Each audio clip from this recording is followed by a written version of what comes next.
Hi everyone, welcome back to the Stitches and Scribbles channel. My name is Erin, and today I'm going to be sharing a book update with you. But before we get into that, I wanted to just kind of talk about why I've been a little absent for the last couple weeks here on YouTube. I know that I'll probably be repeating this message in one of my crafty videos coming up because some people only watch my book videos, some people only watch my craft videos. So if you're here for the book things, here's the update. I can't remember if I've mentioned it in a previous video already, but I did officially get a job as a school librarian for the coming school year. So I have a lot of prep work to do over the summer, but I'm very, very excited to be celebrating both working in a new space and keeping that space organized for students to use, but also figuring out ways to spread the love of reading to the students that I'll be working with. So I'm really, really excited about that career shift. I've already, I believe, spoken in previous episodes of this that means I'll continue my once a week video schedule just to make sure I don't get too overwhelmed with balancing YouTube and a full-time job. It also might mean that I skip weeks here and there because things get crazy, but the plan is for YouTube to stay part of my monthly routine. So, and because of that, bookish content will definitely not be going away. If anything, it'll become kind of a bigger part of what I do here on YouTube, but social media in general, because it's just going to be a bigger part of my life for the foreseeable future. So I'm really excited about all of that stuff, and I wanted to share some book things with you. I did actually film a what I read in April video, but for some reason it didn't save correctly on my camera, so I lost that footage entirely. And since it was towards the end of the school year and things were feeling a little bit more hectic and I was trying to just establish what I needed to do in order to be ready for next year, I decided not to refilm it, to just let myself take a break, and I decided I'd start fresh in June. So the day that I'm filming this, it was actually our last day of school. So I'm now ready to dive into the summer, work a little bit more on YouTube things. And I figured I would just combine April and May books because I actually didn't read a ton in May, which I say that, and I think my I didn't read a ton was actually 5 or 6 books, which I realize is still a lot for most people. But I figured I would just combine April and May together and talk about all of those books in one video. I will probably have to do this video in segments because I think the problem I ran into last time was that either my memory card ran out of space or my camera couldn't handle more than 30 minutes at a time of recording, and I'm not sure which one it was. So I'm going to try doing this one in segments. So if you notice weird gaps instead of my usual all one clip format, that's why that's happening. So going all the way back to the first book I read in April, that was the book Cress by Marissa Meyer, and it is the third book in the Lunar Chronicles series, and I listened to this as an audiobook. I was going strong on this series. It was mostly a reread. I hadn't read the last 2 books in the series, and I wanted to reread them, and I really liked the narrator for the first couple books, so I decided to keep going with that. Cress is definitely my favorite book in the series. I think partially because it's a retelling of Rapunzel, which is one of my favorite fairy tales, Disney movies, just that whole concept. I've always really liked Rapunzel. And also I liked that in this book, Cress, who is the Rapunzel type character, is actually of lunar descent. And I think at that point in the series, she's the first main character who's lunar and knows it from the beginning. Skip ahead a couple seconds if you're planning on reading the series and don't want a spoiler for the first one. But in the first book, which is based off of Cinderella and it's called Cinder, the character Cinder realizes that she is lunar as part of the wrap up of the first book, whereas Cress has always known that she is lunar, and her part in kind of the grand scheme of what's going on is really interesting to the overall plot arc of the series. So I really enjoyed that one. Now that I have completed my reread of the series, I would still say that it's my favorite in the series in its entirety. The second book that I read in April was Fairest, which is labeled as the Lunar Chronicles number 3.5. I also listened to this one as an audiobook, and this one is more like a Snow White retelling, but from the villain's perspective. So it takes the main villain who follows the entire story arc of the Lunar Chronicles and shows her background, upbringing, how she became the way that she is, in a very like evil queen Snow White kind of way, because she is the counterpart to the final book in the series, which is based off of Snow White. I also really liked the storytelling in Fairest. I would say that it, in terms of which books are my favorite, Cress is at the top, Cinder is right underneath it, but Fairest is a very, very close third. I really liked the villain perspective in the story. I thought that it was really well done and let you sympathize with the villain character and what she's going through while still maintaining her villain aspect. It didn't go too far into you wanting to empathize with her as the reader. So it was a really well done villain arc for such a unique fantasy series. The third book that I read in April was called The Year of the Dog by Grace Lynn. And this was one that I read thinking that I would do it as a read aloud with fourth graders in the library. But now I'm kind of pivoting and wondering if doing full read alouds of books in the library for older grades is a good idea, because they have a week between sessions with the library and they were having trouble remembering the plots of books with that far of a space between them. So we might not actually do this as a read-along, but I'll kind of save it in case I need recommendations for a kid. But The Year of the Dog is a realistic fiction story about a girl who, I'm going to look at the description to double check. Oh, and it doesn't say. I'm going to feel really bad if okay,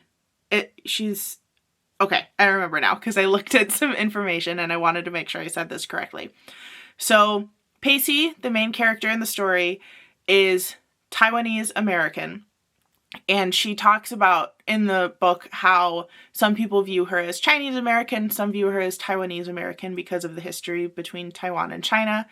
When I was introducing this to fourth graders, I tried to specifically say that she was Taiwanese American because that seemed like the more correct version of how to explain where she was from. But it's just a very sweet, realistic fiction story of her going through an entire year, because it follows the year of the dog in the Chinese zodiac, and all of the changes that come with that kind of align with the beliefs of what is supposed to happen in the year of the dog. So it was a really just kind of chill, realistic fiction book, but really, really good, and a great voice for more diverse characters in the realistic fiction sphere for intermediate grades. So it's a great addition to a school library, a home library, and it is a series, although I didn't read the other books in this series. I'm just going to click on it real fast on my phone to see if there are other ones. There are 2 other books in the series. So there's also The Year of the Rat, which is book 2, and Dumpling Days, which is book 3. So you can follow the series. And I read that one as a physical copy. I just don't have it with me because it's part of the school library. The next book I read was, and it's loading on my phone, but it's Mañana Land by Pam Munoz Ryan. I grabbed this book off the shelf intending for it to be read aloud for 5th grade. Again, the whole read aloud aspect of this didn't work. But I picked it because I had read Esperanza Rising when I was a kid, and I know that it's a big award winner. It's a really popular book by the same author, and I had never really looked closely at her other books, so I was really intrigued to find that we had several books by that author on our shelves.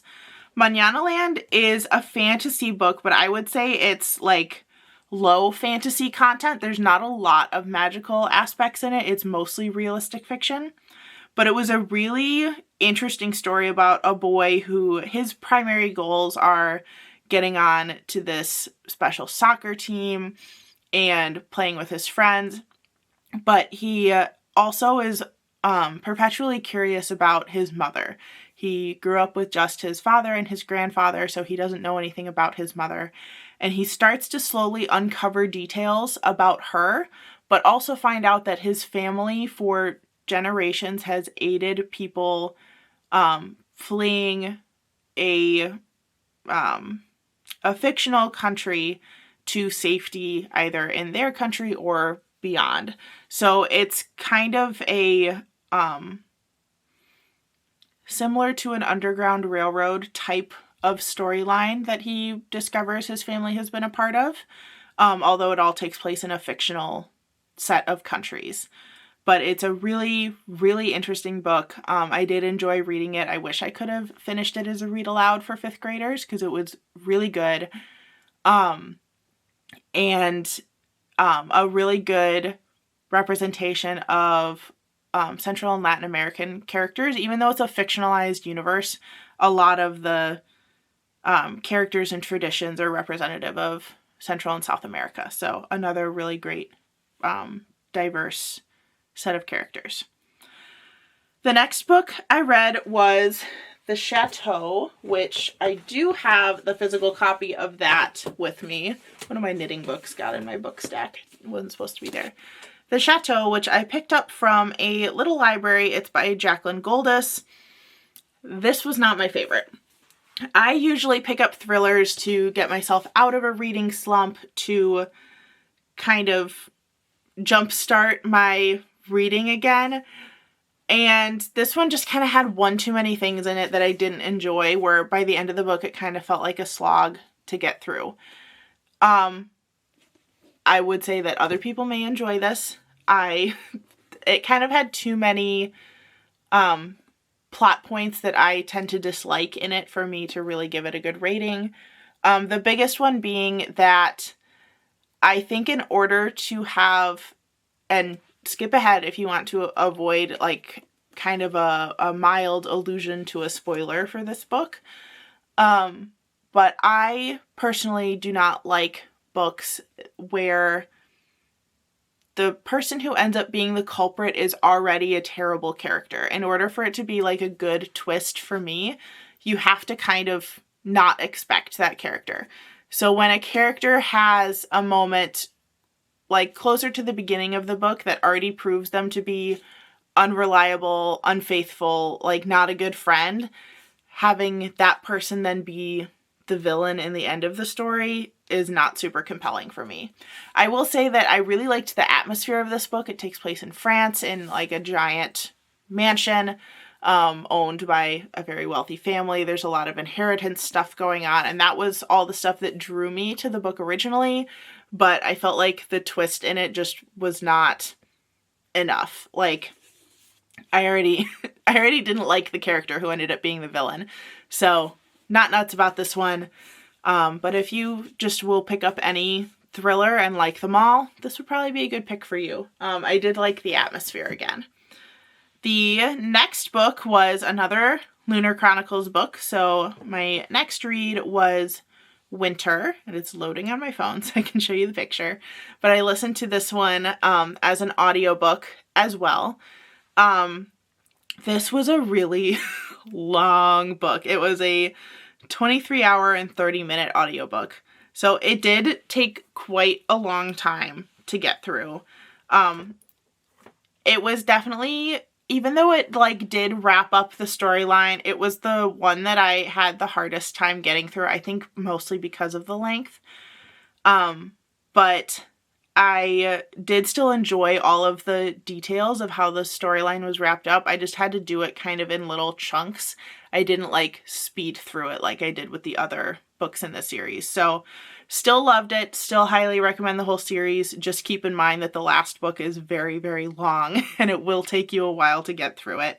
I tend to listen to my audiobooks on 1.5 speed, sometimes higher.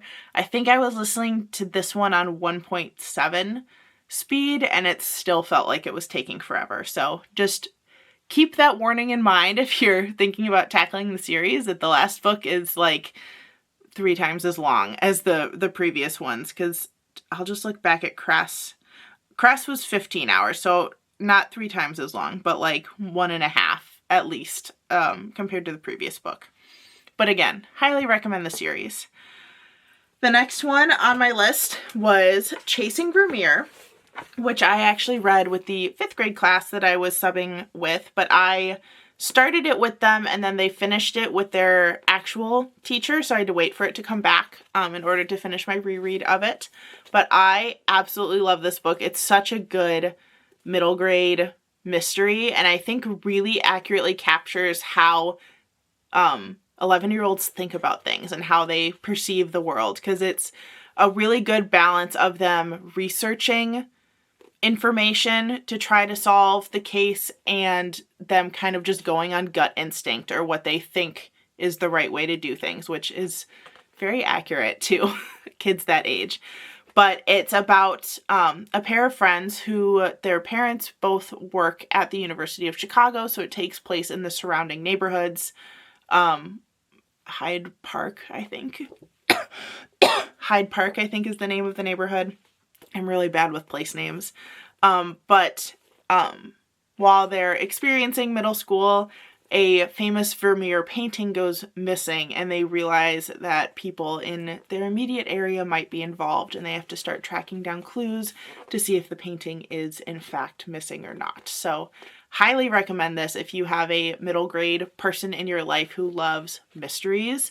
And it is a series. There are 4 books in the series. I have the other 2. I have not read the 4th one, but I highly recommend this series. I really loved it as a kid, and I'm glad that kids now still liked it as much as I did. So highly recommend that one. Next book on my list was a read aloud that I did with 2nd graders in the library, and this was Bunnicula by Deborah Howe and James Howe. This is a very goofy mystery book for kids. It kind of seems like it's going to be creepy at the beginning. There's, allusions to vampires and things like that. But the premise of the book is that a dog and a cat are very suspicious of a new pet that is brought home, the rabbit Bunnicula.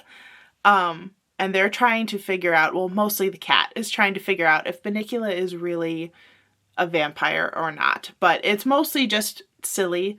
The dog, as the narrator, is a very funny voice kind of to hear in a book. I think 2nd graders might have a little trouble reading this on their own. I was definitely stopping a lot and explaining what certain phrases meant, especially because it is a decently old book. I don't remember what the publication date is. I feel like this is an 80s book. 1979. And in here it says it's a 6th grade reading level. I think it's well under that. But there were definitely some phrases I was having to explain to kids as we read. But also a fun series. I think there's 5 or 6 books in this series. I have a box set of 4 of them, but I know that there's more than that. So if you've got an adventurous reader who likes kind of spooky things, this would be a great one for them to read. Up next for April was Braised Pork by Anu. This one was kind of a mistake for me to pick up. If you like reflective fiction, this is probably a great book for you. However, I looked at the inside cover and saw that it was about a woman finding her husband dead. I thought this was going to be a murder mystery.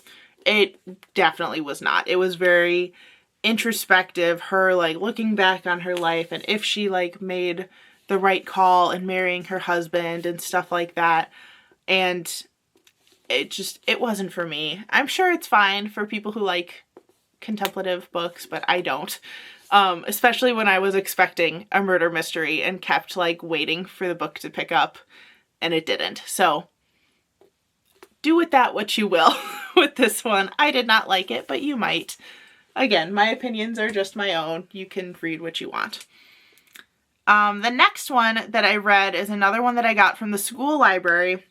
After I finished Manana Land, I wanted to try another book by Pam Munoz-Ryan, so I read Echo, which the premise of this book I thought was absolutely brilliant. Echo follows a harmonica that gets passed to 3 different children during the times leading up to and during World War II.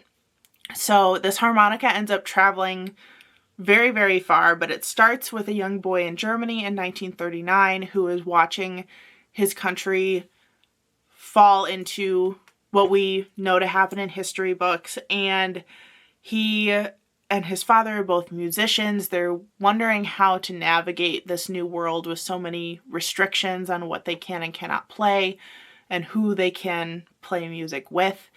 And he ends up losing the harmonica in the events that go with that, with the new restrictions and things like that. The harmonica then passes to a young boy in, I believe, 1941 in the US. I think it's supposed to be like in the South Carolina area, or like between East Coast and the South is the impression that I got. I don't remember exactly where he's supposed to be from. Oh, I could just look at the description. Pennsylvania. So I was pretty far off. But Pennsylvania passes to a young boy who is an orphan and is trying to get himself and his brother adopted by the same family. And in that process, has developed some musical talent, learns how to play the harmonica, and wants to use the harmonica to try out for a band that was meant to improve morale during war times, even though the US is not officially at war yet. But when he gets there, he passes the harmonica along again, and it ends up in the hands of a young Mexican-American girl in California, and her parents are moving to take care of a farm that was run by a Japanese family who is now in an internment camp in the United States. So it was a very interesting progression of history. It included a lot of things that I had never realized before during that time period. I will say I was like very worried at certain points in the book, thinking that these characters met terrible fates. Minor spoiler, they don't. You find out what happens to all of them at the end, but each of their stories feels like a very abrupt ending until you get to the very end of the book. So I loved it. I thought it was fantastically written, a really beautiful story. And the fact that it all follows this harmonica was really fascinating. So loved that book. It's a big book for a younger kid to read. It was like close to 600 pages, but highly recommend it. It's definitely worth it. The last book I read in April was Stars Above, a Lunar Chronicles collection, and it's labeled as Lunar Chronicles 4.5. This was just a collection of short stories that took place in the Lunar Chronicles universe. It was fine. I don't think it added that much to the series. You can definitely get away without it. But if you're looking for like a fun little addendum to the series, it was good. So, and that one I also listened to as an audiobook. So I did enjoy it. I appreciated kind of the bite-size content after the really long fourth book in the series, but it was kind of a take it or leave it book. I didn't feel like it was necessary to the plot of the previous books, but I guess that's kind of what a short story addendum is supposed to be for. Moving on to what I read in May. The first book I read in May was The Woman in Cabin 10 by Ruth Ware. I read this as an ebook, which is why I don't have the physical book with me. I thought this one was fine. I know it's really popular. I think if I had been able to give it a little bit more attention while I was reading it, it would have been fine. But I breeze through thrillers really fast. I was reading this one digitally, and it was interesting, but not interesting enough that I was like really ready to come back to it every time. It kind of felt like a little bit of a chore to get through, but I know it's really popular and a lot of people really like it. So I might have just not been giving it enough attention to like fully pick up on the plot. But the basic premise of the book is there's a woman who, and I'm terrible at remembering characters' names and stuff like this, but it's a woman who boards a cruise kind of trying to rest and relax, and she thinks she witnesses a murder, but there's no one unaccounted for on the ship.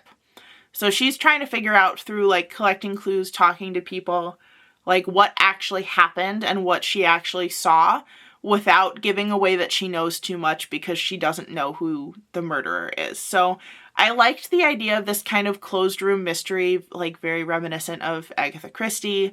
But it kind of just fell a little flat for me. Again, that might have been because I wasn't like fully invested in the story. I was kind of like speed reading through it, but I'm not really sure. So The Woman in Cabin 10 might be worth the hype. I personally didn't really think it was, but you could try it and think totally differently from me. Up next, which this one like really helped me get back out of a reading slump, was The Ballad of Songbirds and Snakes by Suzanne Collins. I read this as an ebook after waiting in line for it for months from my local library. I loved this book. I wasn't expecting to love it because I was like, really? We finally get like another Hunger Games book and it's about Snow? Like, I was not excited for him to be the main character. But I think it did something very similar to what Fairest did for the Lunar Chronicles series, is it allowed you to empathize with this character while still letting him maintain his villain aspect. So it was a really well done prequel. It sets up a lot of the history to the Hunger Games, really dynamic characters, and just like very vivid visual representations of what the characters were going through, with Snow and his cousin living in the capital and the poverty that they experienced as capital citizens, which is something that isn't touched on as much in the actual Hunger Games series. But this world that Suzanne Collins has created is so detailed and so fascinating and so politically driven in a way that feels absolutely terrifying. And I loved this book. I think it was an excellent addition to the series.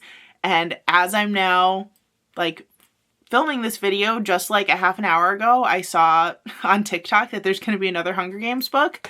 So, and a movie, because they were announced at the same time for some reason. So I'm really excited for that. I hope it was actually correct and this is not just like some video floating around that's not true. But if it is correct, there's going to be a book about Haymitch's Hunger Games, and I would love to read that. So I'm now like revamped to read that. We're going to jump right back in. I had like an absolute sneezing fit and had to stop the camera.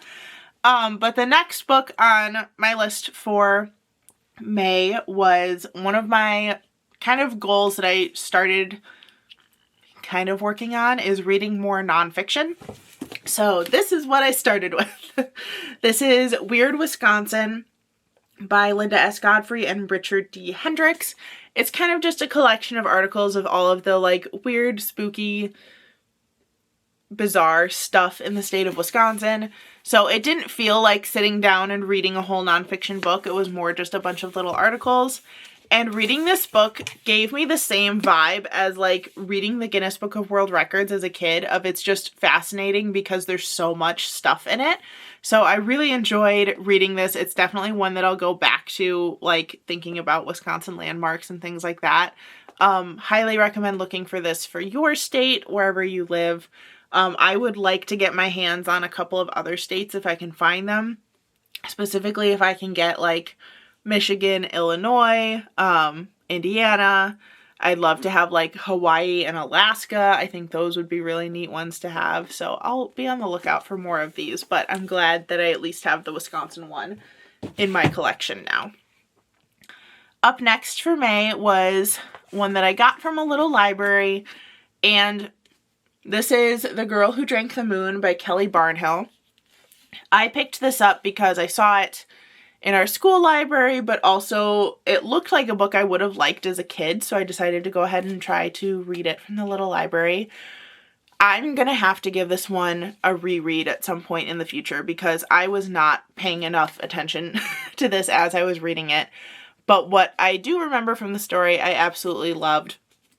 It's wonderful fantasy world building. I can't even think of like what to compare it to.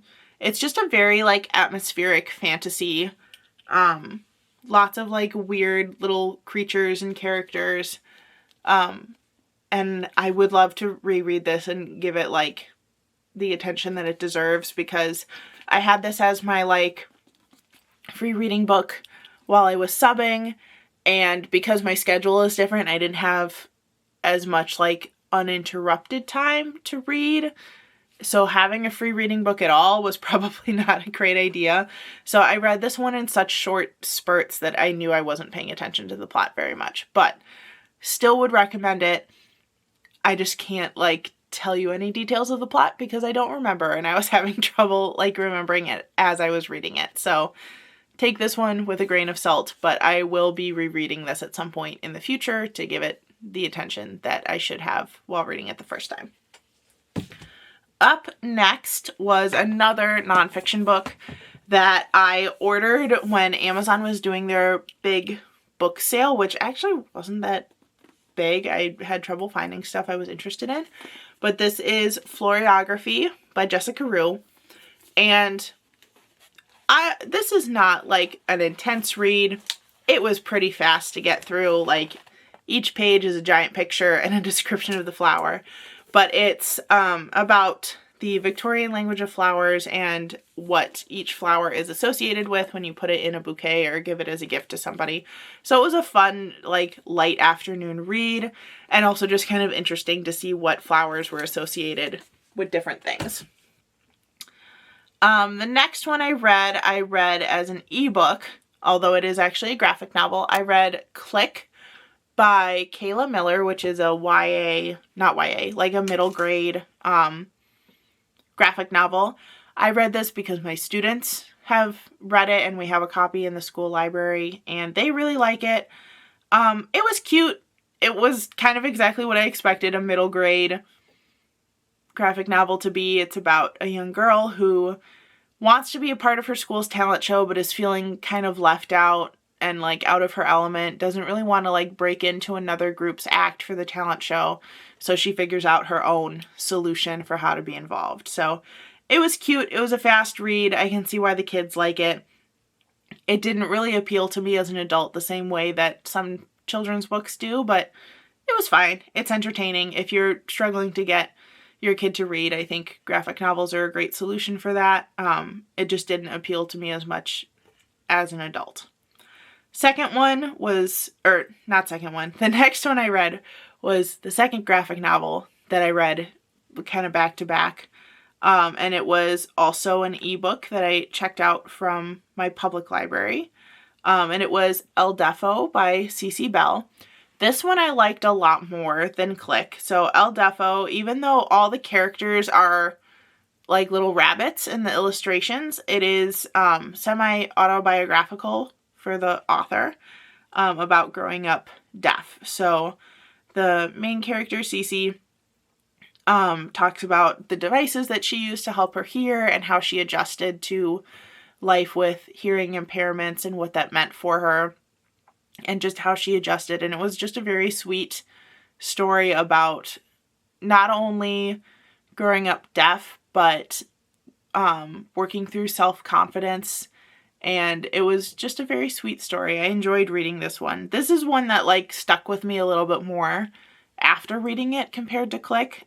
So I would recommend it for graphic novel lovers, but also for understanding a kid or an adult who deals with hearing loss, hearing impairments, just to see what life is like for them. I think this is one where it being a graphic novel really positively affected the story because it gave a good visual to what Cece was feeling when she couldn't understand what someone was saying. The text in their speech bubbles would change. So that visual aspect, I think, was a really good addition to the story instead of just, this could have been a regular book. It didn't have to be a graphic novel. So I do highly recommend this one for intermediate grades. Up next, I read That Summer by Jennifer Weiner. I really loved Big Summer by the same author. Like, really loved it. Was expecting a similar book. This was not it. It was still good. It just wasn't what I was expecting.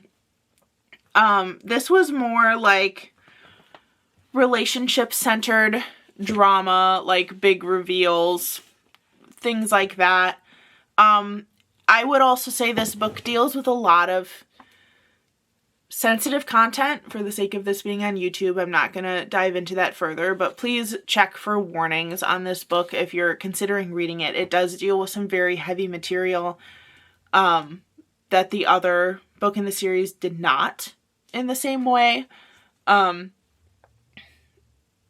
Since Big Summer was more of like a murder mystery, I was hoping for the same vibe from this one, and it just wasn't the same. But I did like kind of the like small intertwining details between the two books because they take place in the same kind of like beach house town on the East Coast. So still liked it. It was still good. Just be careful if you're planning on picking this one up because it does deal with a lot of very big sensitive topics. So that's it for that one. And then the last one I read for May was one that's at our school library, but it's actually an adult book, and also nonfiction. So I was really like going strong on the nonfiction this month. But this was Teach With Your Strengths, How Great Teachers Inspire Students by Roseanne Liesfeld and Joanne Miller. This is what it looks like. This is one that apparently my whole staff at my new school read. I don't know if it was last year or a couple years ago. And the book is supposed to come with a code so that you can take a quiz to figure out like what your strengths are. So I obviously didn't have a code. This was a used copy from the previous librarian, but it did give me a better understanding of what everybody else's strengths were because there was actually a location where we could see what everybody else's strengths were as identified in this book. So it did kind of give me insight to understand like what all of that terminology meant as it applies to my coworkers. But it definitely it's not as fun to read if you can't take the quiz. So if you're going to read this book, get a new copy that has a working code in it. And it'll probably be a lot more fun for you to read. But I did find it valuable in understanding what my coworkers had identified as their strengths as they're outlined in this book. That's it for April and May reads. I did read a lot. I think there were times where I wasn't reading as much as I wanted to, but that's okay. There'll be plenty of time for more books to read moving forward. Since I'm now officially a school librarian for the coming school year, which feels absolutely crazy to say. There was a time in my life where I almost went to grad school for a graduate degree in library sciences and decided not to at that time and didn't really feel like it was in my best interest to pursue that degree again. So the fact that I can do this and don't have to get the degree is really exciting.